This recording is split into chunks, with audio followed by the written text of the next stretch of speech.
You're listening to the Just Japan podcast. Everything you want to know about Japan.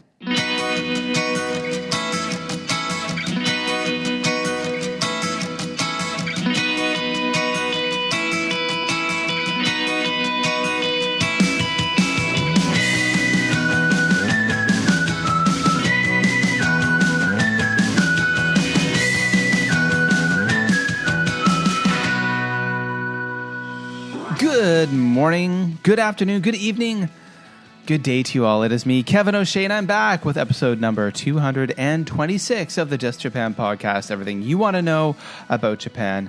Hisashibari. It's great to be back. The summer is winding down. Depending on where you live, maybe the air is getting a bit cooler and crisper. If you live in Japan, it isn't. If you live in Malaysia like me right now, it is not. But it's time for the kiddies to go back to school. And if you're a teacher like me, it's time for you to go back to school as well. This will be my final episode of the summer of 2024. And I had such a fantastic conversation with Dave Olson, a.k.a. Uncle Weed. Dave Olson, a Canuck, a Canadian based in Okayama, Japan, a Renaissance man, an inspirational person, absolutely and for sure. Someone who is artistic, someone who is creative and inspirational. We had an epic conversation. We talked for a long time about so many incredible things. Dave talked all about his early years coming to Japan. He talked about travels and adventures, why he is the artistic fella he is. We talk about personal archeology and sharing our histories and stories. He talks about being a mushroom prisoner, or the prisoner on a mushroom farm in Tottori prefecture back in the 1990s. And we talk about him coming to Japan not that long ago, his amazing life, his story. Wow, what a fantastic conversation. You guys are really going to enjoy it. So sit back, buckle up, and get ready for my amazing conversation with Dave Olson, a.k.a. Uncle Weed, here on the Just Japan podcast. All right, folks, we're back with another episode of the Just Japan podcast. As usual, it is I, Kevin, coming to you from Penang, Malaysia. And for the first time, brand new guest, I am very happy to have on the show Dave Olson, coming from Okayama, Japan. Dave, nice to see you. Okayama, yeah. The place in Japan where people go, Okinawa? No. Osaka? No. Is it near Tokyo? No. Then they just give up. But Okayama, yes. I almost said Wakayama. Cottage. I had to stop from Okayama. Yeah. Okay. It's the forgotten hidden gem of Japan. It's the Goldilocks. There's other places that are more spectacular, other places that are more exciting. But this is Japan's sunniest prefecture. That may be debated. I don't know where the statistic came from, but I heard it, so it must be true. And it's a great gateway to the art islands in the inland sea, which have got a lot of international attention the last few years. So we're the jumping off point, which also is people in Japan say, oh, Okayama, I switched trains there. Oh, I passed through. So it's a wonderful place. Thank you for having me, Kevin, and seeing out your window there to Penang. I have some wonderful memories of a brief time spent there, writing letters and mailing postcards from the shiny chrome P.O. boxes and the red pillar post boxes, which you sent me a photo of, which I really appreciated. Yeah, absolutely. Yeah, no, well, welcome to the show. It's great to have you. I mean, I've been following you on Twitter for some time and enjoying all of the awesome content that you produce. And I've been intrigued to finally get to meet you and talk to you. And of course, I've seen you, shining a light on beautiful sunny Okayama on JJ Walsh's Seek Sustainable Japan podcast. The land of peaches, where peaches are flying left and right everywhere you go. Momotaros everywhere. Yep. But so I mean, it's interesting as I prepared for this conversation. A little bit, maybe not as good as I should, but I like things to be organic. But I kind of looked a bit back into your past, and you've done a lot of very fascinating things. I watched a TEDx talk you did. I've seen a lot of other different things you've done, and deep cuts. Well, yeah, some great stuff, and it's really fascinating. I think what I've seen from your past, you were a big dude in the startup world back in the day, and you've done a lot of things. And I kind of, I don't know, sometimes I wax nostalgic and sometimes I don't. But I was back in the late 90s, early 2000s. Before I became a teacher, I was involved in the startup world, which was often very exciting, often very stressful, referred to many as a very sexy time, a sexy field to be working in. I was working in the game development industry.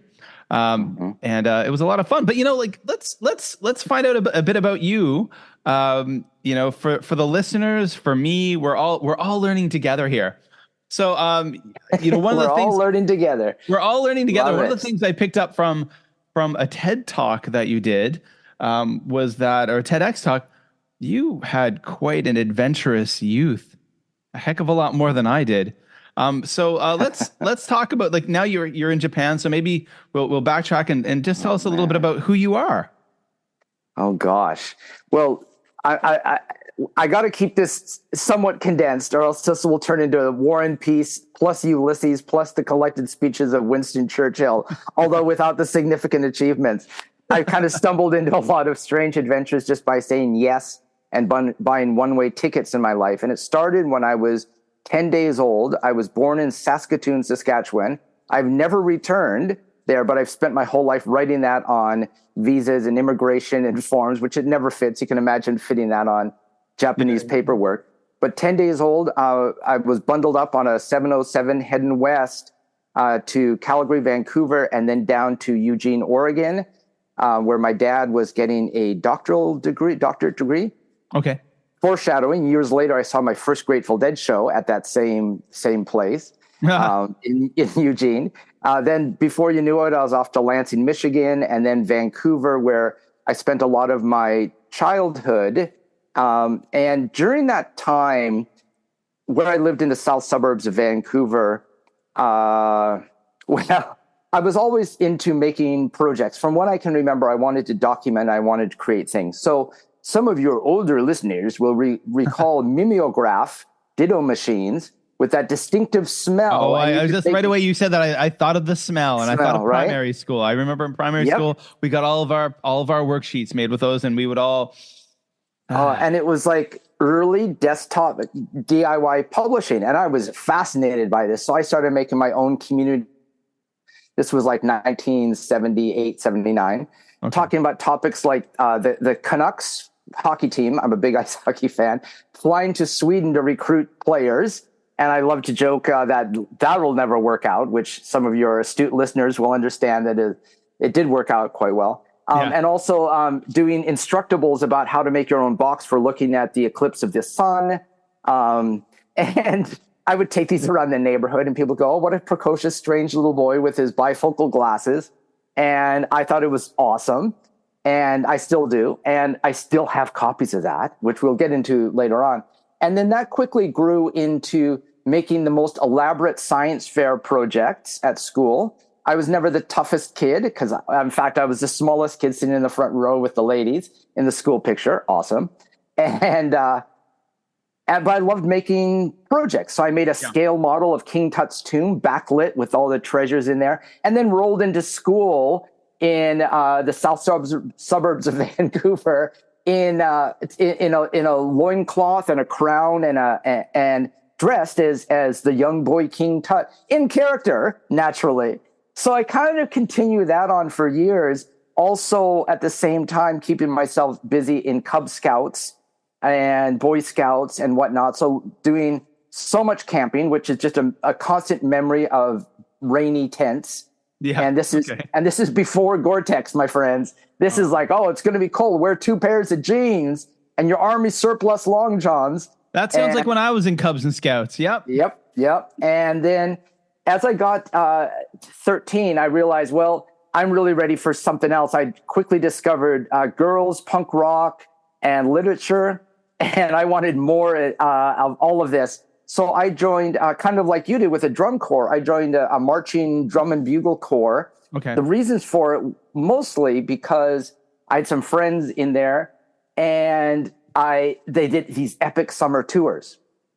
So the summer I turned 14, it's 84, we went on a 43-day tour around the U.S.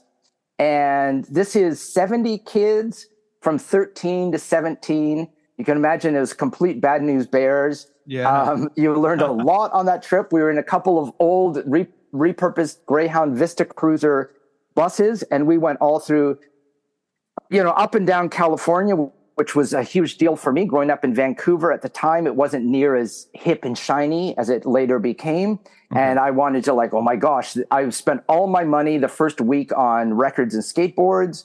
And we ended up going, St. Louis, Chicago, Kansas City, and we would get dropped off in the morning by the bus on our off days. And they would say, okay, be back at the bus at 4:30. And this is downtown Chicago. We're just, wow. In our little, neon short shorts and, tube socks and our $4 in our pocket and heading off on adventures, which, and then at the same time, we would spend days just woodshedding music. And, there's all kinds of other hijinks you might imagine teenagers get up to.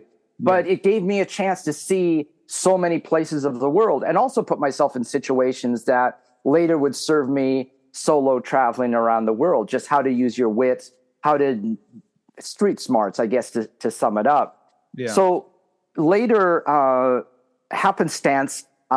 domestic happenstance led me to moving from multicultural Vancouver, where I was seeing tons of, all the times riding buses to see shows. I could start listing all the bands, starting with David Bowie and the Clash and the Ramones and the Dead Kennedys and everything. I had, I had a window I could sneak out from the house, and I just went everywhere and did anything, getting backstage to shows, making fanzines, which I graduated from the mimeograph to the Xerox copier. Quite a step up there. Still have copies of that. Nice. And ended up in Utah, which is a radically different social, political atmosphere. But I felt there I got turned on to, it was actually a great place for music, surprisingly. And it was the geography and geology there is exceptional. I got turned on to mountain biking. I got a Volkswagen bus that I bought when I was 15. I drove it to my driver's license exam. I failed the exam. I said, thank you. And I hopped back in my van and drove away and ended up exploring all of those national parks and monuments that now have become, you see pictures now as tour buses and lineups and reservations, but, Goblin Valley and Arches and Zion, and doing epic multi-day mountain bike trip through those places. And dropped out of I lasted a very short time in high school there, and because I found out it was all pep rallies and football games, and there's government sanctioned church on the school property, which I won't get into, but it taught me a lot about activism. It taught me a lot about activism, using the media. I was not on the newspaper staff at the school. I was not that keener, but there's issues of the newspaper that I had 4 or 5 different editorials and op-eds and letters to the editor.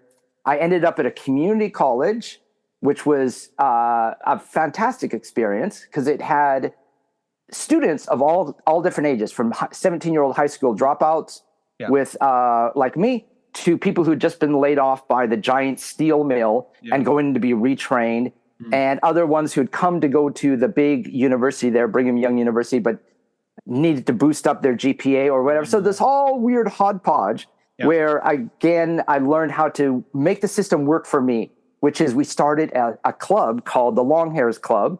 And so it gave us an office in the Student Union building. It gave us access to all the school facilities, and it made for a great time and much hijinks. I had a job working at the college library, and from 6 to 11 each day, on the days that I was on, the library was mine. And me surrounded by books and young students, especially ladies, coming in to ask questions. I was very much in my element. I had my long wavy hair, my little scraggly beard, and my fake ID, and my Volkswagen bus, and a book of poetry in my back pocket. And I play in a band. So it was great times. Soon thereafter, after getting kicked out of an apartment in Salt Lake City, and a very strange incident with a very large man that you did not want to argue with, I headed out on what became a many-year sojourn of drive-away cars. Back in the day, you could sign up to deliver someone's car who had moved cross-country, and you could take their car and drive it for them and deliver it. It seems comical now. And then a lot of that was following the Grateful Dead and my Volkswagen bus, and it was here, there, and everywhere. In a 1 month span would be Salt Lake to Denver, Salt Lake to San Francisco, to LA, to Phoenix, to Vancouver to see shows. And I was going back and forth between Salt Lake and Vancouver, and kind of creating this big triangle over and over again. After I'd seen so much of the US in every possible way, I bought a one-way ticket to Amsterdam, arrived at $220 in my pocket, and traveler's checks, which, that's a hard one to explain to the youths, and ended up hitchhiking around Europe, picking grapes, gathering chestnuts, busking, all kinds of odd jobs and strange circumstances, and living in tents and haylofts.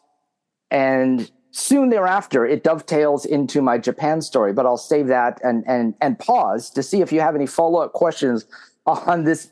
And so I should say, at the community college, again, publishing literary chapbooks, and starting these clubs, of course, but also always making something, filling up journals, scrapbooks, but always doing it with the intent of putting it out into the world. It's not that I'm trying to get published and trying to be quote unquote famous or renowned for that, because I learned real early that being a poet and short story writer is not a fast track to fame and fortune, but it is good time. So I always made things with an eye that these would be shared with an audience at some point later in my life, rather than those cringy teenage diaries that I have a crush on someone, but I don't want anyone to know. Oh my goodness, I got to burn this. Wow. It's what a youth. Oh my gosh. I mean, in comparison, mine was so boring. I mean, I was like, typically I grew up in Nova Scotia and I was at home until I went to university. I didn't do anything. I didn't travel places. I'd go to Ontario some summers with my family we'd visit family on the farm. And it wasn't until university that I kind of discovered the whole woo of life. And not to that extent, but I mean, I played in bands and I got into drama and I joined the drama club and I was in plays and I got creative. And ironically enough, after my university degree, couldn't get a job doing anything because I had a Bachelor of Arts. I couldn't even get a job as a waiter at a bar or a server. Oh, the liberal arts. So important, but yet so unemployable sometimes. They look at my resume and they're like, you've got no experience doing any of this. I'm like, yeah, but I'm hard. But I'm charming and I'm interesting and I'm, dare I say, I'm charismatic. Exactly. Yeah. And they're like, but it's a hard one to pull off. Yeah, right? Yeah. I'll show up. I'm not a felon. Yeah, exactly. And I later too went to community college. I went to community college for 2 years after university when I couldn't get a job doing anything, which is how I found myself into IT and 3D and all that stuff. And kind of like in your situation, it was such an amazing mishmash of people, everything from the 17-year-old computer nerds to the people who had been working in bars for 20 years to people who had been laid off from the fisheries and all these different things, all in the same program. So it was really incredible. I really feel that community colleges are the unsung champions of the education system. I completely agree. And there's so much pressure that maybe you heard growing up about, you got to go to this good university, you got to go to this name brand ranked university. But I went to a bigger university. I've been to a lot of universities, and the big universities, I spent my time standing in lines and being one of 300 people in a lecture hall. Or the worst was when I really started studying creative writing and poetry and thinking I should take classes about this. The teachers were disgruntled, angry, ornery, failed writers who didn't have a kind thing to say. And, I was going in there prepared, just like, let's talk about Jack Kerouac. Let's talk about J.D. Salinger. Let's talk about Henry David Thoreau. And they just, there was a lot of condescending attitude about these things. Now, I've been vindicated later as, now the Beat generation writers who were a huge influence on me are much more accepted within that highbrow literary milieu, but I just felt like I was not finding my people by going to these universities. And my the creative writing professor I had at community college, because I took creative writing, pottery, mountaineering, photography, rigorous. But those things are the things that really stuck with me. Yeah, I walked across the Grand Canyon. It was a geology class, but I was like, let's go, right? I'm on board. I still couldn't explain to you much about the rocks, but I can write poetry about the rocks, But this creative writing professor is still one of my dear friends. He's well into his 70s now. He built himself an earthen octagon house in southern Utah and says, Dave, you got to bring your family and visit. And I'm like, Larry, I might not ever come to the USA again. But hey, awesome. Let's talk, Wow. Wow, that's fantastic. For the sake of, like we said, we could talk all day here, but the listeners might be like, Kevin, that's not what we came here. I can't imagine. I can't imagine. Don't you dare hit the stop button. So no, I'm not going to hit that stop button right now for sure. No, but I'm talking to their listeners. Yeah. How dare you? As we progress through your very fascinating life and adventures, I know from a little bit of my research that as a Ute, yes. you did get to Japan and you were working on a mushroom farm. Yeah. So I'm assuming that's like Japan version 1.0 before. Yeah, that was my 1.0. Yeah. Before the current context. So let's find out how you went from. And by the way, going back to what you said, I can't imagine in 2024 flying to Amsterdam with a one-way ticket and $220 and them letting you in the country, Right, hey? That would never happen anymore. And I had a backpack that I took as a carry-on that had a gas stove in it, like a gas camping stove, my Swiss Army knife, all these things. Like the gas stove had a gas canister in it, none of this would be allowed. Not only that, my outfit probably would not be allowed because you cannot wear colorful, festive outfits except at Renaissance fairs now. As it turns out, we're in the era of gray. So it was on that trip. I had got a little bit of money from picking the grapes, and it was one of these things where you got on with a grape crew, and this is going to lead to Japan. But and you don't get paid to the end. You have to stick around to the end of the season. And I was just like, I'm an illegal worker and I'm living in a tent, sleeping in a hayloft, whatever. And, the winemakers, they were like, oh, this strange Canadian guy, we feel sorry for him. So we'll send him home with a bottle or two of wine every night. So I'm drinking fantastic wine around the campfire, cooking whatever I can put on on my camp stove or whatever. Mm. And I linked up with a buddy, another Canadian guy who's like one of my great friends, and he was doing the same circuit. We ended up back to Amsterdam, because Amsterdam in those days, holy smokes, good times that you could not have anywhere else. And then had the foolish notion to go to London. Arrived in London, it was like October. It was rainy, drizzly, colossally expensive, and no one gave a hoot who you were. We were eating at the Hare Krishna temple. We were crashing at someone's house that I met at Oktoberfest. It was not sustainable and it was not great. So at that time in Florida, they just had a devastating Hurricane Andrew. I guess this was October. And that meant that flights from London to Miami, which usually is a busy tourist traffic, Virgin Atlantic had dumped prices to like £70 or something like that. Like a low enough money that we could go, we could do this. I did purchase that. It was also the days that credit cards couldn't really be electronically checked. I won't say anything more about that. We ended up in Miami, and there was looting and pillaging and chaos and boarded up buildings. It was not just a sunny hangout regroup place. Ended up getting, after some very tumultuous times, ended up with another delivery car. And I have a Utah, maybe driver's license. I have no other forms of and a Canadian passport. None of this made sense, but I talked them into giving me the car to deliver it to Dallas. We got pulled over 4 times on the drive. And I'm like, why do they keep pulling us over? And I would just like roll down the window there, shine a light in and be like, no, not you. What just happened? we get the car to Dallas, and a very large, very angry West Indian man came out in his short shorts and covered with scars and asked us where the delivery was, as he expected the trunk to be filled with a delivery, which was not there. And I was like, oh, geez, how do I talk myself out of this? So this goes back to learning those street smarts that I did on the mean streets of Chicago as a youth. With your little neon shorts and knee-high socks. Right. I know how to talk to this guy.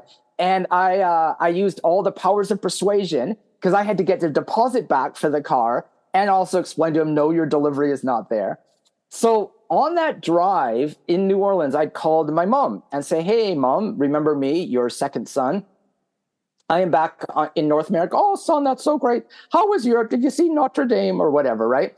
And she says, oh, your brother is in Japan teaching English, and he said he knows someone who would give you a plane ticket to go there and get a working holiday visa and work on his farm. I'm like, oh, that's interesting.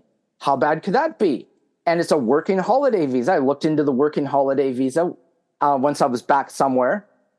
And, you have to write a report saying, what kinds of things will you research? It's a kind of a cultural visa, right? Americans, USAians don't get it, but Canadians, Aussies, Kiwis, UK, I think. And so I wrote out this thing. I came across this recently. Oh, I'm going to study Bizan, ceramics, and I'm going to, study paper making and all of this. And I went back to Vancouver. I got this visa early one morning downtown.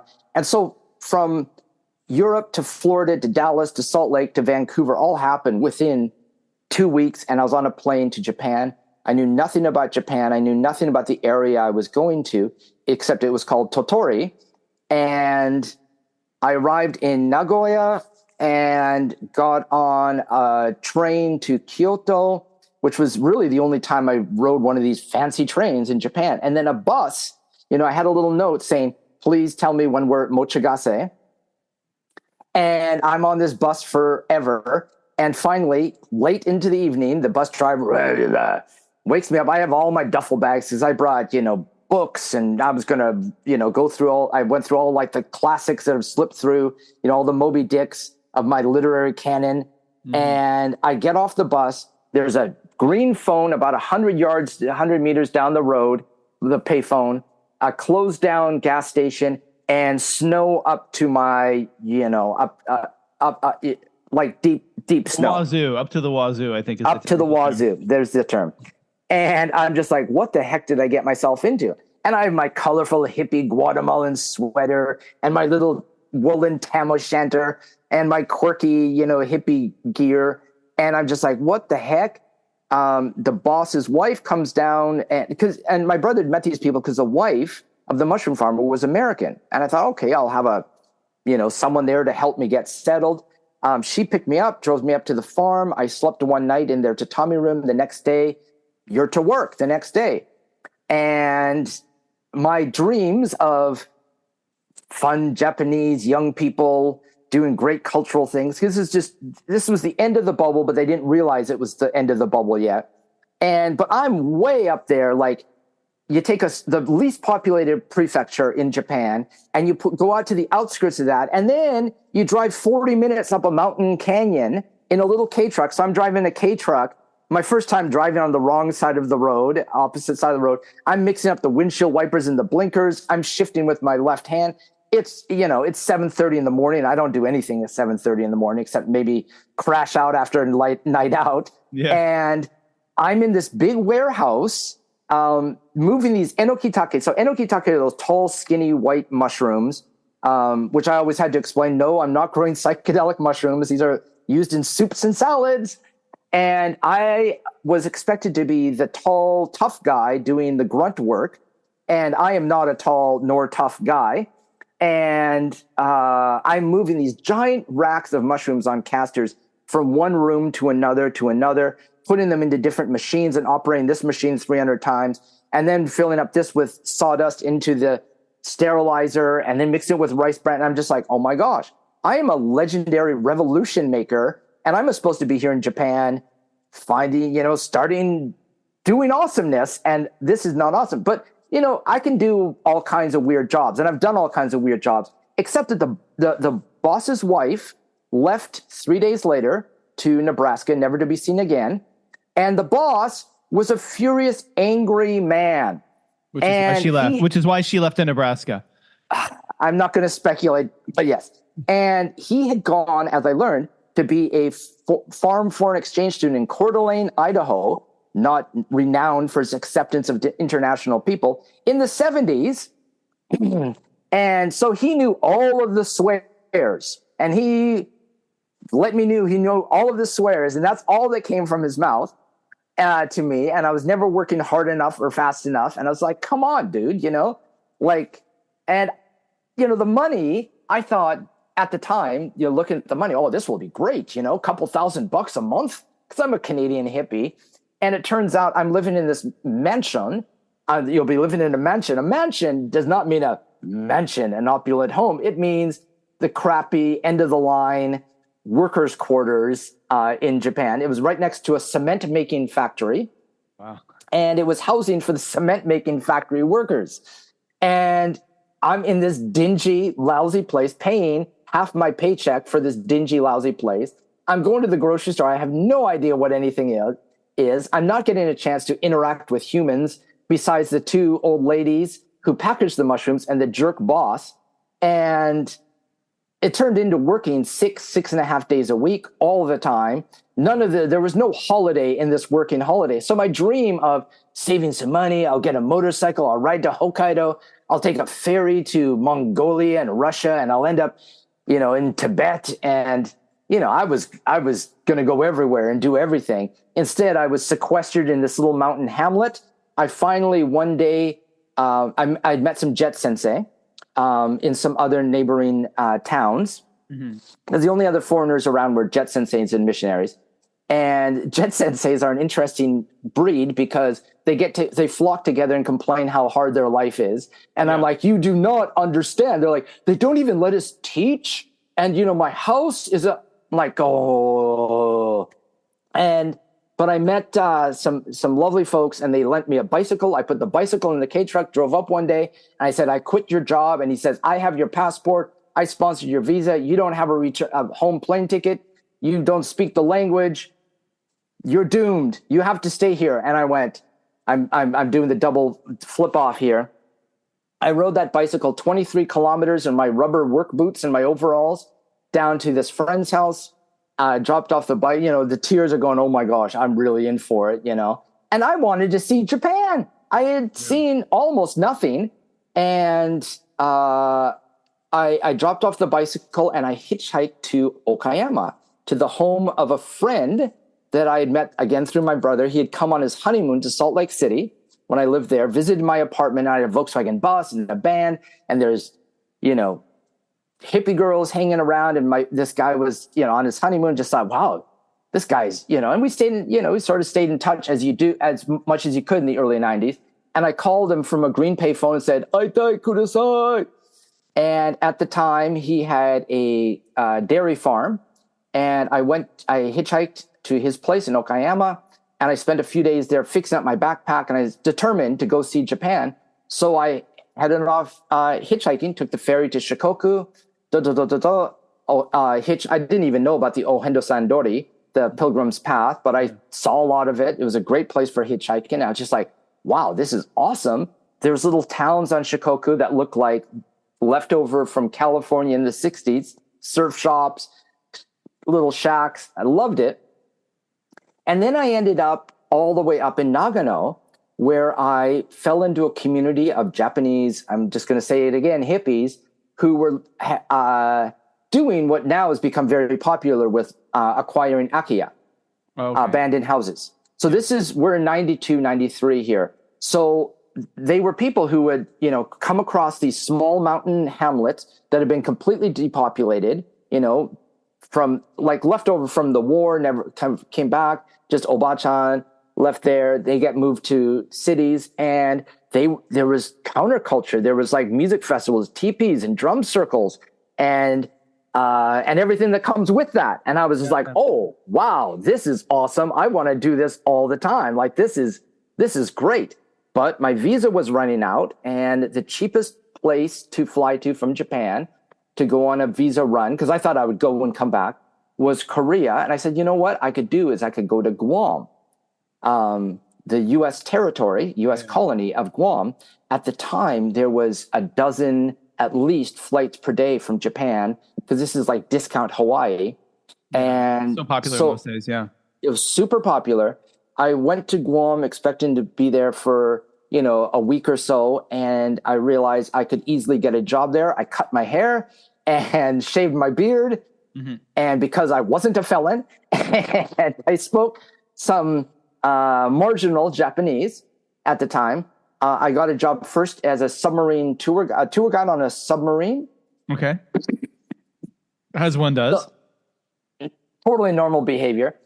And and I did the same tour 7 times a day as part of it. And then divers would go down and like chum the fish, and the fish would come up. I would be there in the belly of, it's kind of like a fake submarine would come up on the reef. And I would be down there going, it started, it was an hour 50 long. I did a day with the same jeeps. And hi, minasan konnichiwa. The tour is an hour long. The toilets are over there. There's no bathroom on the boat. Here's a bag to barf in. And here comes the sea cucumbers and so I learned all the names of the fish. I had a little notebook. I was writing down script and doing my best to do this tour. But after a while, you get sick of hearing yourself talk, doing the same tour. Plus, I was, all day, every day, I was on. Where the other guys on the crew, they would be the divers. They dive for 15 minutes, smoke cigarettes for 45 minutes. The guys who would that had the guy to be the boatmate that would tie up the boat, and the rest of the time sit back in the back seat looking angry.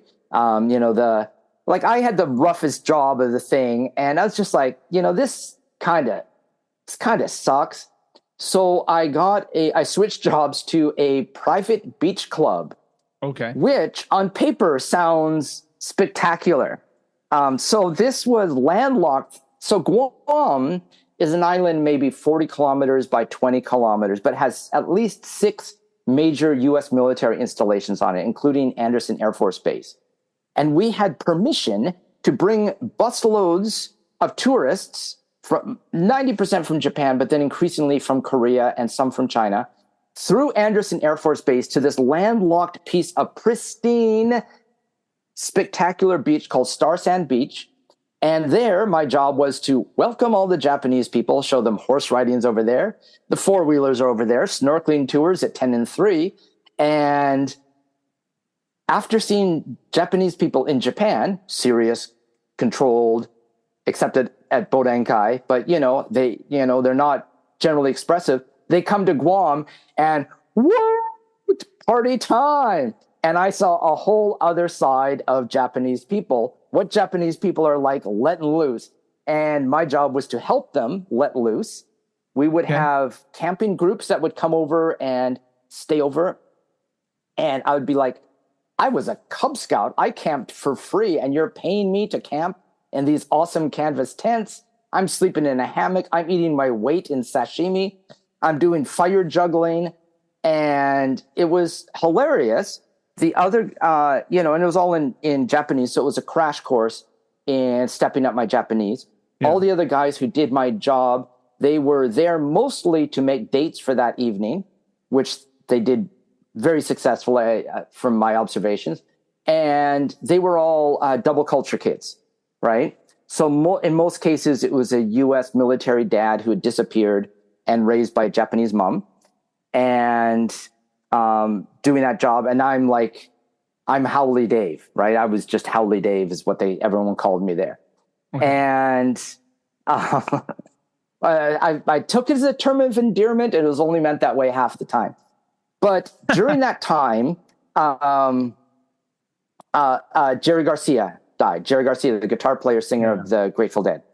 And the reason this is important, besides me being a colossal fan of the band, that was the day that the internet it was a huge starting point for the internet, because that same day, Netscape, the old school web browser, went public, and Windows 95 was all released all within that same week. Oh, and wow. Deadheads as some of your listeners will likely know, are the most fanatical, or were the most fanatical music fans before Taylor Swift. And so it was a coconut telegraph going around the world. I went to an impromptu candlelight vigil, and we were standing in a little circle, as Grateful Dead heads will do. Mm-hmm. And some guys walk up, and they're foreign howly guys, and they had all the details: how he died, when's the memorial, what's going on. And I'm like, how do you guys know all this, man? And they said, we have the internet. And I'm like, the internet? What's that? And they're like, it's like, words and pictures on a computer screen coming through telephone lines. What? The next day, I signed up for a class about how to do the internet. It was Windows 3.1 and, trumpet windsock and, 9800 baud modems. And dead.net, I typed in, it's coming down.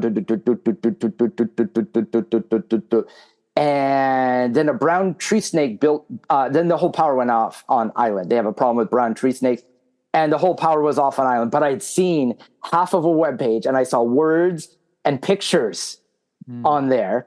And I said, this is like my mimeographed newsletter. This is like my punk rock fanzine. This is like my poetry chapbooks, except it's on a computer. Yeah. What? So that rapidly changed the trajectory of my life, led me to quitting the job, traveling around Micronesia. I again, that job, I just left the job, left the house that morning instead of going to work, went to the airport and went to the islands of Palau, which was one of the most meaningful trips I've ever done in my life. It was an exceptional experience. And the island of Yap. And I saw a lot of these islands that had been colonial pawns swapped between the Germans, the Spanish, the Germans, the Japanese, the Americans, the UN, and had been military outposts. And that really stuck with me, this from a macro internationalist scale, seeing the little scrub islands where the atomic bombs were launched from, and seeing these places in Guam where I'd see the Concorde and stealth bombers and the war machine up close. So I ended up in Olympia, Washington, and I made a Japanese friend there. We made a documentary film together, which we can get into later if you're curious. But Japan kind of disappeared. Aside from every once in a while, I'd be in Vancouver. I'd hear someone speaking Japanese on a bus, and I'd say, hello, I lived in Tottori. I was a mushroom farmer. Isn't that funny? Because at the time, there was a lot of Japanese students studying English in Vancouver. But Japan faded from my life for 20-something years until it bumped up against me in the startup life. Wow. That's an epic story, and that's an awesome story. I really enjoyed that. Wow. Okay. Now I kind of have that typical accidental Japan story, never planned on coming. But I met a lady in Korea, and that's what it was for me. I was in Korea, and I met my Japanese wife in Korea, and she was, she had led a very interesting life before she had met me. She had backpacked around Australia and worked in Australia and done all kinds of interesting things and working holiday visas. And then she was in Korea teaching Japanese. It's interesting. I too, I guess, in a different context, different way, was involved in the startup world and during the kind of original internet bubble. Well, for me, like late 90s. And that was that accidental thing, I guess, in a way too. After that, I had that fantastic Bachelor of Arts degree, which did teach me how to read and write and think. And I had an amazing time. I loved thinking, man, is the most powerful skill. Yeah, it was fantastic. And I mean, one of the things to go off in a separate direction, a conversation I often have now with my wife and with my kids, my 14-year-old son, is that, like when I was a kid, my dad was like, you get a degree. That's all there is to it. You have no choice. You're getting a degree. Done. That's it. You're getting a degree. In anything, because you're an O'Shea and O'Sheas get degrees. So it's that simple. That was the logic. Whereas now with my son, what I talk about is that, I want you to follow your passions, but you do realize as you live in this international third culture kid life, and you watch your father, who's lived in Korea, lived in Japan, lived in China, and we've lived in all these different places. There's one basic thing that you need, no matter what passport you have, if you're using your Canadian one or your Japanese one. If you want to get a working visa in these different countries, you need a degree. And that's so we talk about the, kind of table stakes. Yeah. it is. Yeah. So, you follow your path, but the degree is something you're probably going to have to get. But after I had that arts degree, I went to New Brunswick Community College, Miramichi campus. Aces. 2 years. And I never even finished my diploma before I was recruited. I was recruited halfway through my second year of school, as we all were. We are all cherry picked by companies. I was in the electronic game design program. And I mean, like, we've got guys like right now. I was chatting with the other day, one of my old teammates after I left, and I got a job at a game development company, a small company. And one of my old teammates, he works, he's worked for Ubisoft. He now works at Epic Games in Washington. He works on Fortnite. Yeah. He's one of the UI developers. Yeah. Epic Games, they've done pretty well for themselves. Yeah. And I mean, the fact that he's working on like arguably the biggest game in the world. So my son, who's 14, is like, shitting kittens, basically, when you learn that. I'm like, oh yeah, my old friend Chris, I used to work with at Antidote Entertainment in Moncton, New Brunswick, making 2D scroller games. He now works on the biggest game in the world. So, you got involved. Yeah. So I just want to touch on a couple of things, because when I was explaining to my wife about doing this pod with you today, I explained that this is a Canadian guy, but from Eastern Canada, but not the French Eastern Canada necessarily, but kind of. But he's married to a Japanese lady, but he met her in Korea, but he lives in Malaysia. But I met him when he was living in China. Yeah. So, and then about your kids being real three culture kids, as this was a big part of my startup life that we'll get into a little bit. But what you said about the degree, but also balancing that with your dreams and passions. And you talked about your childhood was relatively boring. There was definitely times I wish I would have had that childhood where I had the same crew of friends growing up, went to everyone's weddings and birthday parties, and had that family home to come home to. I moved so many times. I can't possibly make a list of all of them. And I am spectacular at making lists, right? But I moved around so much. The great thing is I have communities of friends in tons of places. But the bad thing is I'm always like that Dave from somewhere else everywhere I go. Yeah. And I'm not that, it's a little tricky being that core group of friends.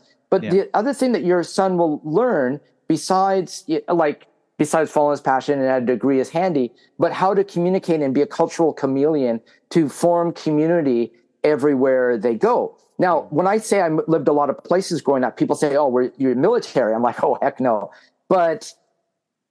And military kids move around a lot, but they're always interacting with other military kids in the military bubble. But your children, your child children, have this fantastic opportunity to learn how to adapt into all these different situations. Oh, yeah. And for my son, my parents didn't save up for university for me because I was a smart kid and they thought I would be loaded with scholarships. But for my son, I'm saving for college, but he also will always have this house and always have this land. And I say, if you want to be a rock star, if you want to be an artist, if you want to be a gardener, but I want you to, I don't want to be moving around. And I told my wife when we got married, I said, I'll never make you move away from your parents. She's very close to her parents. She's the oldest child. And I said, but also, I never want to have to go into the Eikaiwa English teacher racket in Japan. In the 90s, you could make money. Now it's just a grind. Yeah. Well, interestingly enough, my kids are having that amazing, sometimes I'll think, I kind of wish they had that group of friends growing up like I did and this and that. But at the same time, they're having this incredible third culture kid experience where they're learning to adapt. They're moving to so many countries, learning so many languages. And they already do have, and they're going to have a perspective unlike I ever had, or a lot of kids their age, say back home in Canada, would ever have because of their experiences. But one thing, for example, my plan within the next few years is to purchase a home and a property in Japan. And that's going to be the base of operations. That's going to be the O'Shea homestead. And, I can only work doing this job so long, just literally as an international teacher. Usually we age out literally visa-wise by about 60 at most. So I'll be based in Japan doing something with a house, with a property that will be ours forever. Probably just up the tracks from me too. Yeah. And it is a fantastic time. As you've talked to so many people about this, the Bentons, JJ Walsh, and I went to the original Minka Summit and been tapped into this. Both my parents were at different times in real estate, and so I'm just always looking at houses and always finding these neat places. Like, ooh, wouldn't that be cool? But there's such incredible opportunities in Japan right now for someone who's a little creative. And can I ask what do your kids speak Japanese at home or English at home, or is it? The main language at home is now English, but they do speak Japanese to various levels of fluency. My son probably more fluent than my daughter, but my daughter, for example, tomorrow she goes off to Hoshuko, her Japanese Saturday school, where she spends the entire day. Awesome. So it is something that we do definitely make sure that my wife works really hard to make sure they keep it up. I study every day because I know that one day I'm going to have to rely on those skills. Oh my gosh! But I don't study every day, but I keep meaning to. I think if I have books and apps, but you're also around people. You're around Japanese people, which is something I'm not. I exist in Japanese 95% of the time. Yeah, and that was including hospitals. Yeah. My reading and writing is my weak point, but I figure if I can only be good at one thing, speaking, listening is the best thing to be good at. For example, for me, if the way I kind of look at it is, if in the next, say, 10 years, I'm back in Japan, having some kind of small business, doing the entrepreneurial thing, owning a home, if there's, documents and things that have to be dealt with, I lean on my wife for that. But I do need to be conversationally fluent to be able to deal with people, interact with people, whatever I'm doing. If I'm working with customers or this or that, I've got to be able to talk to them. So right now I'm having fun with Duolingo. I've heard of it. Yes. I have a 0-day streak going right now. So anyway, that was my digression. So back onto your train of thought. I just wanted to get those few things in about your wife and your family. Well, no problem. I do have to be aware of time. So I'm kind of, we have time, but we still have 1,000 more topics. So exactly. Hit me and I'll try to keep them brief. What I want to jump into, because it's something I'm very fascinated with. One thing that you're always sharing, and we can kind of jump. We are jumping around, and that's okay. You listeners out there will enjoy these conversations. I know. That's why they back in the day they were always a fan of Kansai PJ being on the podcast, because him and I would just digress constantly. But you've talked a lot on your Twitter feed, and everyone, if you are on Twitter, and I will call it Twitter, you do want to follow Dave at Uncle Weed. Fascinating stuff. You talk about personal archaeology, and I think for me, I'm making that connection when you're talking about you have this home in Japan. I'm talking about buying a home in Japan. Kind of the idea of roots. That's one thing I do, and I enjoy the moving around that I do with my life, but I also want to have more kind of a rooted environment or kind of life. Personal archaeology, something you talk a lot about. What's that? What's that all about? So moving around a lot, I think folks can imagine that stuff ended up in a lot of storage sheds and people's basements and people's attics and stashed here, there, and everywhere. But then also when I became, when making more digital content, which happened in 95, right after I learned about the internet, bam, I was instantly making web pages. And so from 95 to now, I'm a liberal arts major, so I can't do the math, but there is a colossal amount of digital content. And as we learned, the internet has a very short memory. Companies pivot, companies get acquired, servers go dark, content gets dumped, domain names forget to be renewed, hard drives become outdated, software applications became deprecated, and so things get lost. And things get scattered all over the internet. So I thought both about the digital stuff and the analog stuff, and there was kind of two different tracks. So amongst everything that happened after my startup days, I had both of my parents pass away in rapid succession, in completely different circumstances, and they were very different people and long separated and all that. But with that, my mom had elementary school report cards and all these little treasures I never thought I would see again. And then as my stuff started getting shipped to Japan during the height of the global public health conundrum, I had my stuff shipped by container. And all of a sudden I had boxes of letters and photos and ephemera and projects and so many projects from when I was doing a lot of like the TED Talks. all those things, all the PowerPoint slides were made analog, and I would do what I'd call paper point. So I'd go to tech conferences and I'd hold up these paper things and talk about pulling all those things out from your childhood, the letters, the journals, the scrapbooks, the master's thesis. So many people spend all their time on their master's thesis and it never sees the light of day. And all of these things really create who we are. You know, those times traveling around with the drum corps when I was 14, or you doing historical reenactments for summers, those are a huge part of who you are. All those people that you interacted with, all the people when I was working on Guam who came and to the beach club and took a photo with me on their film camera, and there were thousands and thousands. Somewhere those pictures exist. You know, these are all parts of our story, but we can't, there's no way to capture all of this. But when parents die, especially, things disappear, their stories disappear.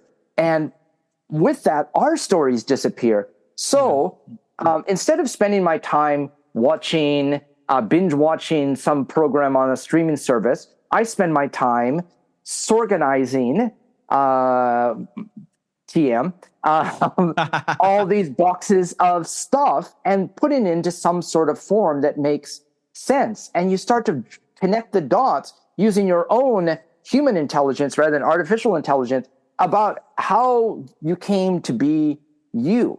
The letters that you wrote, the love letters, the forgotten people, the snapshots. And it doesn't have to, it's not a tedious task. It's a task of joy. But for the first time in my life, I've had a place to do it. However, back before I had this place and before I thought Japan would come back into my life, which we can talk about how that happened, I had, I'd become diagnosed with a very debilitating chronic and complex illness with which I still deal with. And I had, 15 websites, a bunch of domains, 4 podcast channels. Yeah. All these different stuff spread out all over. So when you and Softy Papa were talking about this, that's what I was like, oh, I have questions for you guys. How do you guys manage all of this? That's right? the amazing thing. Like, I'm going to jump around a bit here, but there is a huge digital paper trail, if that makes any sense, of you on the internet. Like when I search for you on YouTube, there's amazing stuff. And there's things I found about you that, like, I'm assuming before your Japan days where you were talking about personal archaeology, and you were, there was one video of you in Canada, I believe, and you were showing different things in your like house studio about creating scrapbooks and all these different things. And it's really interesting that you mentioned Softy Papa because, one of the things that I've had conversations with over the years with Kurt Bell is that I'm fascinated with. He is the kind of the opposite of what you're saying, and in some regards. Like, he's got this huge digital catalog of incredible videos, which is something that I have. And one of the things that I look at and I talk to my own family about is, I'll say to my son, I'm so happy I was such a prolific YouTube content creator, documenting diary style almost a lot of my events as a young father in Japan. And I would do these things called Day in the Life, where I'd shoot like 100 little video clips in a day and just chuck them together and smash them together and put out this whole day from end to end. And now there's times where I'll sit back, instead of watching that streaming service, I sit back and watch this of me. Isn't it great? Hey, it's like all these, like, kind of the equivalent of like the 8mm video reels, back in the day. But love it. Kurt is someone who is the quintessential minimalist, and he always talks about how he packs up everything into one little suitcase and that's it. And just every time he moves, he gets rid of everything, all the physical things. I've been that guy before, and now I'm thrilled to be a maximalist. Yeah, I lived out of backpacks for years, and but also you run into the problem, which I was curious about both you and Kurt, like. How do you, and we've asked this question on other conversations online about how do you manage all these things with endless hard drives? And so what I started doing is I put everything into one massive WordPress context, which has well over 5,000 posts. And it started to be kind of like my own personal content management system because a lot of these talks that you came across, they were filmed by someone else, put up on their channel. Sometimes things get pulled down. Company, so many of the companies I worked with or for or owned were acquired, then they disappear and the servers shut down. And there was this there used to be this paranoia about everything you do will live on the internet forever. The problem is it doesn't.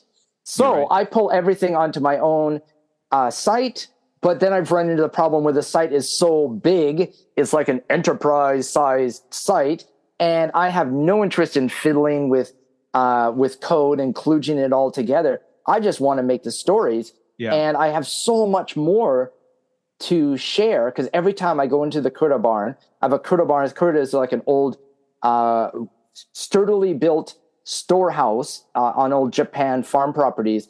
On the second floor, this is where I have all my stuff, and I have audio equipment. I have a drum kit. I have a huge record That's collection. That's what I now. want one day. That's what my goal is, to have a Kura barn of my own. The best. I got proper power run out there, a breaker box, a dehumidifier, and an air conditioner. But now I'm sitting here with a broken foot off camera, and which means I cannot go up there for several weeks. But, I get the kid off to preschool, the wife's off doing her arborist thing, and I'll go up there in just 2 hours.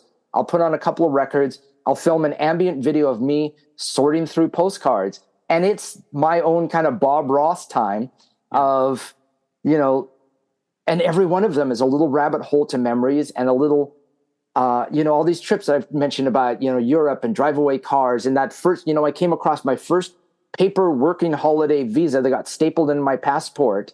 Wow. That's like, that gives me a prompt to then write that little story time that day. And, it's that day in the life, which the Beatles taught us with that great song, the day in the life of these little vignettes. 100 words goes a long way. And documenting the mundane of everyday life. And I tell folks who are new to Japan, even though, my Japan 2.0 experience is only 5 years in, but back in the 90s, Japan was entirely different. First of all, everybody smoked everywhere. There was giant crystal ashtrays everywhere, including the doctor's office. The coffee was terrible. And, there's these little subtle, and every dude had a fancy watch. Yeah. And it's these little things that make things so different. And, you grew up in Eastern Canada, and I'm very much West Coast. I didn't go to Eastern Canada until after I was sick, and I was looking for a new place I could live in Canada and survive off my disability pension. Mm. And you mentioned Moncton, and I was in Moncton, and I saw a house for sale there for $64,000, little red brick house, walking distance from the post office, and a great little bar/coffee shop. And I was like, I almost bought it. Moncton has a great little international airport.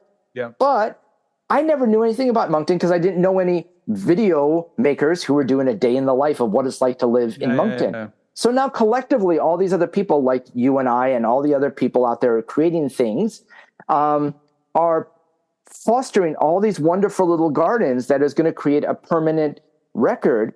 However, digital stuff disappears. So I also love the analogness. I put things together in binders with sheet protectors. I get like a big substrate, and like whether it be a plywood or a canvas, and I put all the travel ephemera, tickets and brochures and postcards and little artifacts that you pick up on trips. Yeah. So I have one from Palau, one from Belize, one from Amsterdam.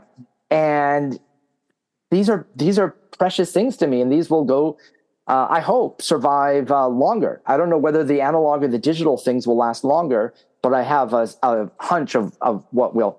But it's not vanity.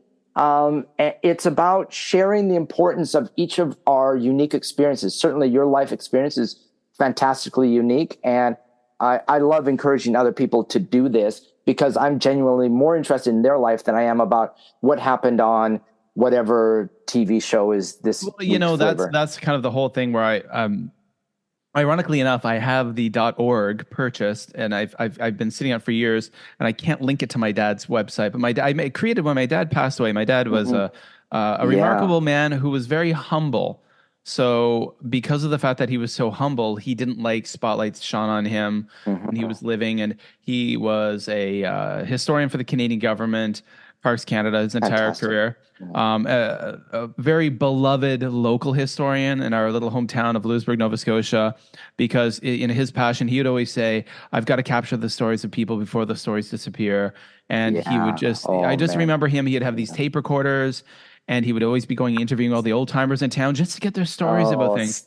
Stop it. I love it. Oh, and he I would come love home, it. and I remember he had an office, and he'd just sit there with his tape recorder, and he'd be like typing on his computer, transcribing all these this things. is such treasure, man. Such Right? treasure. And so for me, before he passed away, and he didn't have a lot of time left, he had Parkinson's, and he with several months left, I was finally able to get off my keister, and I digitized a bunch of the small books he wrote, and it was called OsheArchives.org. Now it's OsheArchives.wordpress.com. I own the .org. I'm having trouble connecting them because WordPress. Should be a lot easier by now. Yeah. Yep. But I met Matt Mullenweg when he was.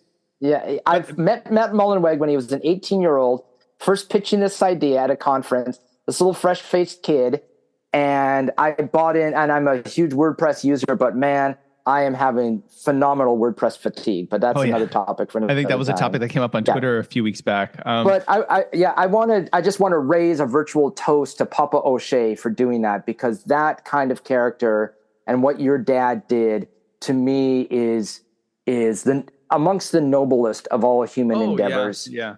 Yeah, absolutely. And So that's why I wanted to honor him, to digitize as much stuff. And I still have more to go through and digitize and put up on this website. You can never do it all. You can never do it all. But, some of the goodness, and you don't know what's going to rise to the top. But I encourage folks to whatever's there in front of you and whatever grabs you, do that. Don't judge about what's the most important and what's not. Just and enjoy the process. Now, if anyone's curious, as they might imagine, I have videos and essays and notes about all this kind of stuff. So I'm very, very welcome to interact with anyone. And I'm not just Uncle Weed on the erstwhile Twitter platform, but Uncle Weed pretty much everywhere. My website's daveolstory.com. And I love talking about this kind of stuff. So you can hit me up. And sometimes I'm slow getting back, but I'll always circle around. That's personal archaeology. I know you have other topics. Yeah. Well, yes, absolutely. And that's when we could both talk about all that. I mean, that's what I talk about. One of the reasons why my heart rate is elevated just talking about this topic. Right? I love it. I love it. But it's hard because you've made hundreds, possibly thousands of podcasts and videos of different kinds. Yeah. And just wrangling all of that stuff and making sure you have title tags and all the metadata. And so I'm waiting for AI tools not to come write things for me. I want AI tools to come organize all my endless content and contextualize and categorize it. That's what I want. That would be nice. That'd be very nice. So, let's talk about Japan 2.0. How did you find yourself in Japan again? So now there you are, you're living in Okayama. You have a beautiful home that's being expanded as we speak. You've got as we speak, yes. You've got a coming in this year. Yeah, you've got a talented wife. You've got a beautiful child. How did 2.0 come about? Gosh, hey, so weird. Sometimes I still can't believe this is my life. So I have to back up to a little because it kind of started with startup life after doing a whole bunch of companies in the early days of the internet, mostly the internet service providers, being the 36 modems and DSL. And mergers and acquisitions, and knowing that feeling of losing six figures before you're 30 years old by a bad stock transaction from an evil company. I went through a series of other, what we now call, what sometimes is still called Web 2.0 companies, and helping growing up these companies in the very early days of the blogging and sharing and read-writable web. And that led me to one called Hootsuite, which was a social media dashboard. And this was a colossal chapter in my life but it was mainlining adrenaline, as you mentioned earlier about startup life. It's riding the most spectacular bucking bronco elephant sometimes. But during that time, we saw that Twitter, as a company, this is the late 2000s, wasn't translated into any international languages. Yet international users were using it and having to futz their way through it. So we were the first social tool to start a translation project, and the first language we translated to was Japanese. Oh, okay. And I was like, oh yeah, Japan. I used to live there. And people were like, what? Uncle Weed, you lived in Japan? You're like this That never comes up in the stories. We hear the Grateful Dead stories, but we don't hear the Japan stories. So I got some students, business students, who were in Vancouver to come on and be my little squad. And within a 2-week stretch, we translated this dashboard to Japanese, put together a Japanese Twitter account, Japanese support desk, and sent the CEO of our company to Japan. And he met with Masahisa Son of SoftBank, the notorious high volume hit and miss financier. He was saying, I'm going with just a carry-on. I'm like, no, you're not. You're going with a giant bag of omeyage, of gifts. I sent someone down to the gas town to buy little totem poles and hockey pucks, and he went with a huge box. And that started to bring me back to Japan World. And we made a partnership with a Japanese company, and they were doing a press conference, and they wanted me to come on. And I thought I would just say, Yoroshiku, I'm Dave from Hootsuite. Ganbatte ne, ana arigato. But I'm there 3 a.m. in Vancouver. I'm sitting at a desk, with pajamas on the bottom, and they turned it over to me. And I'm like, oh shoot, I have to remember how to speak Japanese. And I speak tour guide Japanese and farmer Japanese, but I muddled my way through it, and it ended up being a colossal success. We then we had 14 languages done before Twitter had one. But Japan was like, all of a sudden, wow, like, what's Japan like now? So this illness started. I was going out looking, traipsing around the world, just looking for a home. And I happened back into Japan for a minute, and Japan was entirely different than it was in the early 90s. Yeah. They're economically, culturally, so much had changed. And I'm like, wow, this is fascinating. And Japanese started to come back to me. And I was finding my way around, and it was clean and polite, and it wasn't cripplingly expensive. And I went to do those things I couldn't do as a hitchhiker around Japan, like go to some tour sites, and ride Shinkansen, and not eat just, convenience store food, because my first time around, I was so broke. So I was living in Indonesia, and there's a gap in there, I realized, but just hang with me. I was living on a small island in Indonesia, and I had to go deal with my mom's estate, which ties us back into personal archaeology. But I did not want to go to Utah in July. I did not want to go to Utah at all, but not in July. So I called my friend, who we introduced earlier in the story, I had gone to his house when he was had a dairy farm, and I'd gone there to fix up my backpack. I called him again and said, hey, man, can I come stay at your house for a little while and just regroup before I go to the States? So this is summer of 2018, and I arrived in Osaka, came down to Okayama just in time for, bam, a typhoon, bam, flooding, bam, landslides, one thing after another. But this is important because one night I was staying at his farmhouse, and he has a little cafe, espresso shop, and a colossal record collection. I introduced him to the Grateful Dead, me and my brother did, and now he has walls of vinyl, and he's the quirkiest, most eccentric, cool Japanese guy. And I rolled down to his little cafe wearing my pink pajamas, monogrammed with Uncle Weed, and there was 3 people there apologizing, like drinking wine to apologize that they had to cancel a group barbecue because all the flooding, people couldn't get to the farm. There was landslides. It was a triple disaster. The rapture. Small scale triple disaster in Okayama. There was 2 gentlemen, and in between them was one young lady. And they're like, we're just about to leave. I'm like, no. I've got questions specifically for you. Hello, what's your name? And her name was Hideko. Is it Hideko? Ryoko. And a week later, we were on a little road trip back to the mushroom farm because I'd never been back since I ran away. We took a road trip out there and went to Izumo Taisha, one of the great shrines of Japan. I went to Lafcadio Hearn's museum, which I'd always wanted to do. But all of this was kind of a test to see, is she into this kind of stuff? She had traveled to Russia to plant sakura trees in Havelosk. She had traveled to Java in Indonesia to study trees and plants. She had started her own business. And this is, Japan, small business gets overshadowed. But a young lady doing a business that's like rough work. She's an arborist and landscape designer. So she runs chainsaws, she climbs trees, with ropes and pulleys. Yeah. And she also does tea ceremony and wears kimono. I'm like, you're like four ladies in one.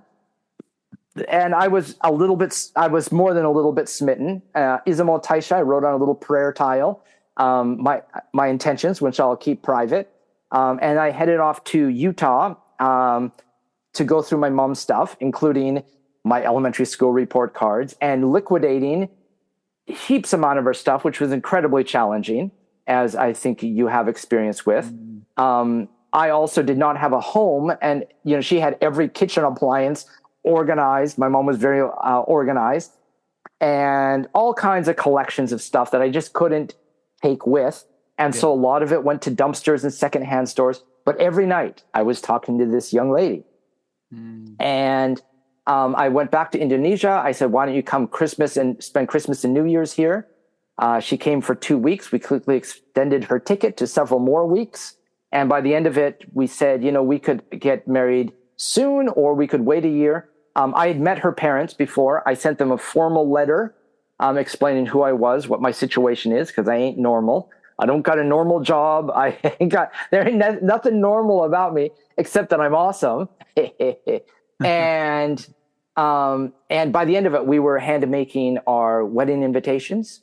I'd been off the kind of social grid for some years as I was sort of figuring out life out for myself. And we thought we would have like a little get together for a wedding, but it turned into a 3-day / week-long rager with the big party at the goat farm where we met. My buddy Mac, who was just over last week for my birthday, we had international friends come in from 6 different countries. We did the formal registration at the DMV, and we had a big welcome party at a jazz bar there. I put everyone to work. I gave everyone their task list of like, welcome Japan. I'd done a whole dossier about cultural things and said, here's what I need you to do, set up to this party. We did the big Shinto ceremony at a fantastic shrine that has survived the bombings in June 45 here in Okayama. And then we had another party at the goat farm, which was just a blowout. 12 different beverage stations, including tea ceremony, craft whiskey, craft beer, the most expensive kegs I ever bought in my life and totally worth it. We had Indonesian jamu. We had an entire pig roast. We had a watermelon full of sashimi. It just went on and on. We had a live 3-piece jazz band. And then my wife grabbed the mic and did a whole set wearing my mother's old wedding dress, which had come across in the personal archaeology project. Wow. Took the mic, because she also sings in a band, because of course. And I went up there to sing with her, and I thoughtfully switched my microphone off, so my microphone was not amplified. So this was spring of 2019. It's a great thing we married then, because spring of 2019 we would not have been able to do a raging party due to border restrictions, and we went on an adventure around Japan to meet her sensei up on the Noto Peninsula, which, as folks know, had a catastrophic earthquake on New Year's Day. It was like going to visit Obi-Wan.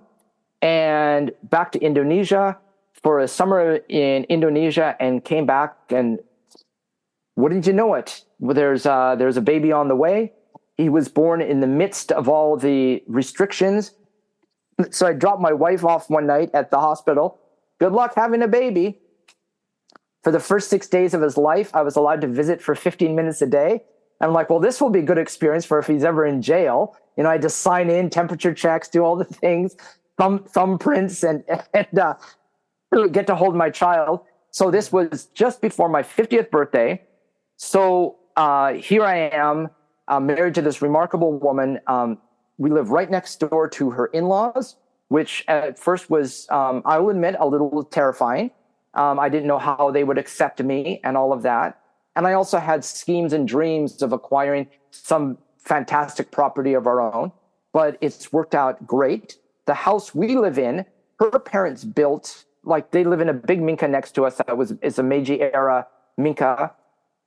Both these houses were empty for 30 years. My wife, Hideko, came back about 10 years ago, reopened this house. Reminds me of the scene in my favorite movie, Dr. Zhivago, and dusted it off, put bars on the window, put a new toilet in, and just, I'm starting a company. Her grandfather, all his old farming tools were here. He died very young, but all his tools are here. And then her parents retired, renovated the Minka, came here to live. And the house we live in was built by them in the early 80s when my wife was a little baby, getting ready for her birth. So it's kind of a slap together in the 80s house. And when we realized we needed more, because the kitchen was a little low counter, a little sad corner in the back, and we said, well, do we tear down the house? But, in the name of sustainability and keeping traditions alive, we said, how can we use this as an envelope? So we're on to our third project now of, first one, we added some better windows, better bathtub. Then we added another big room, moved the kitchen. And then last year we put on solar panels, which is awesome because I can run the air conditioner all the time without feeling like I'm burning money. Yep. And now we're adding on Project Caboose, which is adding a new room that will have hemp insulation, which for a guy called Uncle Weed is kind of a dream come true. And we've got all kinds of upcycled wood that's going into the project. A vintage kaidan dansu, which is one of these movable staircases with integrated drawers from Taisho era. Yeah. So we're using all kinds of resources from the community to build this in an interesting, quirky, sustainable way to fit our lifestyle, and also pay homage to the forefathers, my wife's ancestors, who provided this land for us, which I'm very grateful. Fortunately, the morning before I broke my foot, we had gone to clean the ancestors' graves. And thank them for the land and thank them for all of this. I guess I forgot to ask them to help me realize there's a landing at this bottom of the staircase and don't break your foot just before the first day of Obon holiday. So now I fold the laundry, I wash the dishes, I go out to my barn and I have audio recording equipment, video, scrapbook tables, and I when I can, I go out there and make projects. My son goes to a remarkable YMCA forest preschool program. Fantastic. It's a little far away, but they get to go up and play because I know your passion is gardening and insects. And my goodness, my kid is right in that same. He brings me home presents of leaves and pine cones, and he has 3 different bug catching boxes. And he's always bringing insects right here. These are ones I caught the other day. Yeah, and recently he's fascinated by bees. Nice. And and he's like, we have some very challenging looking hornets around here, and he's just like, wow, cool. And I'm like, yeah. So I'm the neighborhood foreign dad. There's a few other folks like me scattered around, but at his preschool, I get to be Santa Claus. So from about this time of year, I start growing my beard out. Yeah. I'm very much a method actor. I go into character. I do questions and answers with the kids. And at the Forest Preschool, it's a great mix of parents, the Mori Mama Club, who all get together to share parenting notes. And they come here to our house, and I'm like, please have this as our meeting place, because they're all spectacular women. Neat. And I want to see I want to see all this goodness come to Japan, this return to nature and figuring out new artisan lifestyles and away from the normal tropes of Japanese society. So my son's name is Ichiro Stanley Thorvald Olson. I do not hide him on the internet because there's no such thing as privacy anymore. Yeah. Great-grandfather's name was Ichiro, who provided this land for us. Mm-hmm. Stanley, like Stanley Park, is Stanley Cup. Nice. And Thorvald was my great-grandfather's name, is also my middle name. Okay. So you can imagine spelling all of that on his family registration form. Nice, yeah. So that's Japan 2.0. And I'm here forever.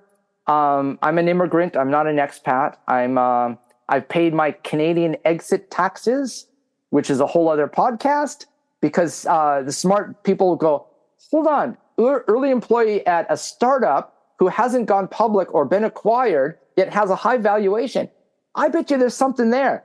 turns out, yes, there is. Yeah. Complication, but I'm a Cub Scout, so I did everything proper. I'm into the pension program. I'm into the medical insurance program, which I'm insanely grateful for. Yeah. Okayama University Hospital has a special program dedicated to my illness, myalgic encephalomyelitis, called ME, sometimes called chronic fatigue syndrome, which is the worst name ever. So I'm here forever, and I'm absurdly grateful for all of it. Fantastic. Wow. What a remarkable story. I have to wrap things up now because I actually have to go. Oh, okay. Well, can I say one thing? You had a question about Twitter. Why do I still use Twitter? Yeah. Can I answer this? I'll do it in 4 minutes. Sure. And I can tell you why yeah. Go for it. Reason one is I was using Twitter before that guy who owns the company. So why should I leave? He should leave. Second thing is I did colossal amounts of work to build this platform. I wrote the copy to release what is now called promoted tweets, now labeled with ad. My product ran that before Twitter did it. Globe and Mail has an article, you can look this one up, says, Vancouver company duped into an unpopular Twitter experiment. I wrote the copy for that. Twitter copied and pasted. Next is the CEOs that ran Twitter before current knucklehead. And let me state emphatically that I am I am anti-fascist, anti-racist, anti-homophobia, and anti-everything this guy might stand for personally. But the CEOs before him had all kinds of opportunity to make Twitter into a revolutionary, evergreen tool for the good of humanity. But they made decisions like restricting the API. API is what allows applications to communicate with each other. So Twitter had a whole satellite of applications to extend Twitter to do all kinds of other things. Then Twitter turned off the fire hose, turned off the tap, and you could still buy into it, but they made it so restrictive and so expensive. Plus, even if you said, okay, I'll pay X dollars a month for this access, they could turn you off at any time and change their mind, which they did over and over and over again. They had a revolving door of Ev and Biz and Jack and Dick and whatever other guy was their CEO. They come in with these ideas. Oh, we're going to do Vines. We're going to do Periscope. We're going to do this. And they had all this opportunity to change the world. And like I said, they completely ignored the international market. And I can take great pride in this. There's a talk from South by Southwest. I talked about how I did this. So this is and also I'm a guy now who's disabled and spends a lot of time in bed. And I need that interactivity of community. And also people doing like what you're doing and so many other people that you name checked are showing what this tool is capable of. And I don't see the nonsense because I filter and mute like great. Now, also I've hedged my bets and I have accounts everywhere else. Yeah. But all of these tools have their own flaws and I could break them down into technical details. But I also know that there's a new generation of programmers and coders and communicators that are going to make something that will surprise us all. But in the meantime, I use these erstwhile social communication, corporately owned, controlled channels. Oh, by the way, all the other channels are owned by just another douchebag billionaire. Let's just make that clear as well. Or another douchebag billionaire or another, like pick your knucklehead. But I love postcards. Yeah. I love postcards. I send thousands of postcards a year. And when I joined postcrossing.org, I realized I'm minor league compared to some people's postcard sending, but I love sending analog mail. I love post offices. This is things that last for generations, right? When you were going through your dad's stuff, you probably saw postcards from, generations before or, from years past. And these are treasures. And so this is just a tool the same way, I use the telephone, like in Canada, the cell providers, there's 3 of them and they're all owned by terrible companies.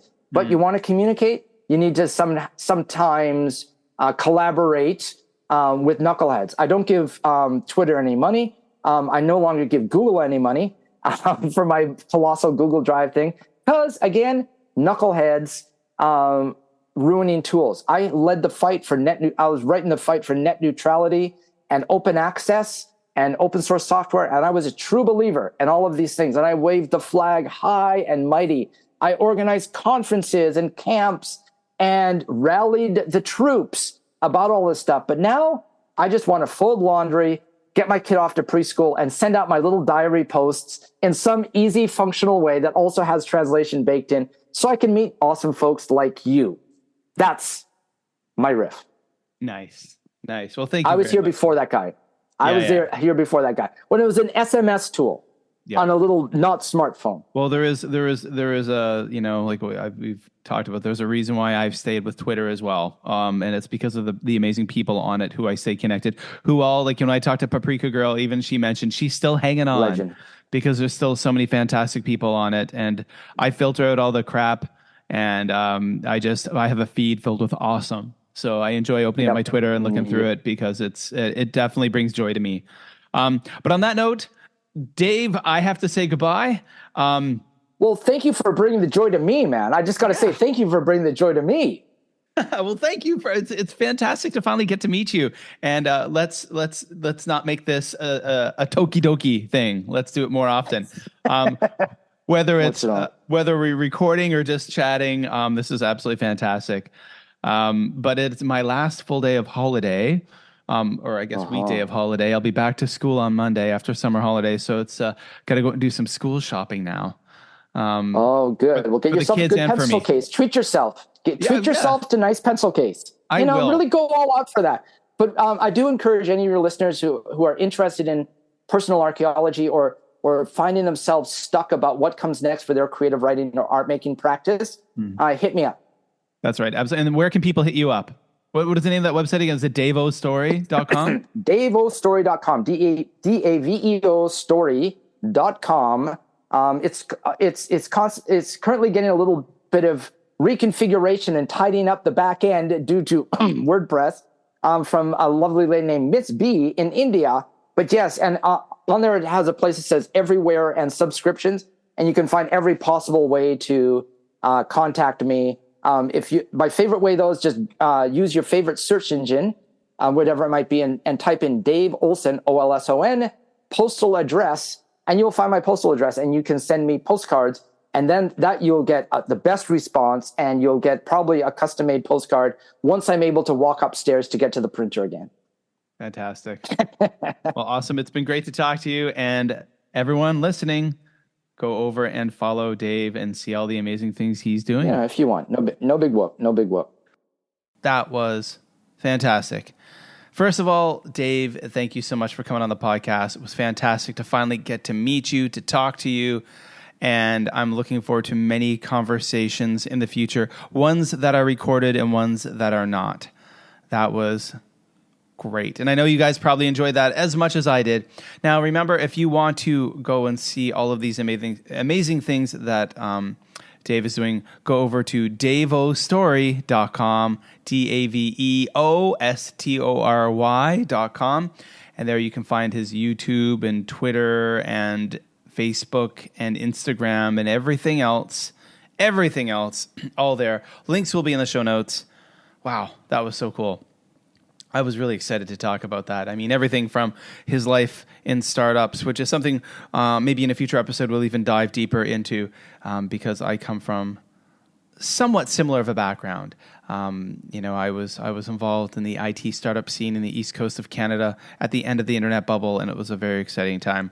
So that's it, guys, for another episode of the podcast. I hope you enjoyed it. Again, as I have said, I'm back to school next week. Back to work and back in the education trenches as it be. And lots of news will be coming your way in the next few weeks and months about changes that will be coming in our lives, the O'Shea's here in Malaysia. We were the O'Shea's in Japan, then the O'Shea's in China, now the O'Shea's in Malaysia. And I'll be letting you know there's going to be a next stop being announced in the next few months. A new stop, which will be very exciting. I don't know what that is yet, so I can't quite tell you. But yeah, so one thing I want to do is let you guys all know that I have a Facebook page that I'm very active on over on facebook.com/justjapanstuff. Come on over there and check out all the cool things I'm posting. Lots of things from the past, from the present, not from the future. Well, maybe. But yeah, go check that out. Follow me on IG, on Instagram at JlandKev and Japan Night Scenes. Of course, on Twitter. I'm very active on Twitter at Mad4Maple. I'm a Canadian who loves a good maple tree and some good maple syrup. Those links will all be in the show notes. And that's it, guys, for another episode of the podcast. I really, I just want to thank you all so much for taking the time to listen to the podcast. Thank you so much for telling a friend. That's what you can do. That's my call of arms to all of you right now. Tell a friend about the Just Japan podcast. If it's someone who used to listen to us, let them know that we're back. All right. Well, that is it, folks. Wherever you are in the world, I hope you are happy. I hope you are healthy, and I'll be talking to you really soon. Bye-bye.